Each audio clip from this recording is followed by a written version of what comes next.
সবকিছু যদি একই হয় তাহলে বড় মডিউলটা বেশি দাম দিয়ে কেনার যৌক্তিকতাটা কোথায়? চলেন দুইটাকে পাশাপাশি রেখে এখন টেস্ট করি। 4 চ্যানেল এবং 1 চ্যানেল দুইটা থেকেই আউটপুট নেব 16 ওয়াট করে।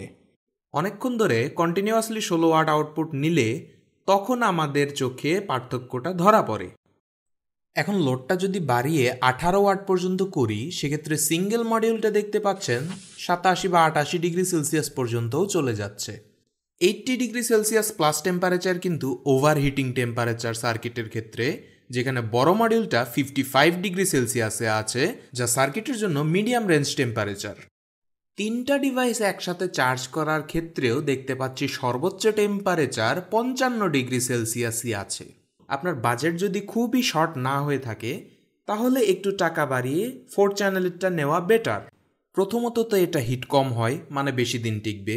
দ্বিতীয়ত আপনি একসাথে 3-4টা ফোন বা পাওয়ার ব্যাঙ্কও চার্জ করতে পারবেন। আর তৃতীয়ত আপনার যদি এই 4টা সেকশনের একটা নষ্ট হয়ে যায় তাহলে বাকি 3টা কিন্তু এফেক্টেড হচ্ছে না, বা 3টা সচল থাকছে, শুধুমাত্র একটাই নষ্ট হয়ে যাচ্ছে।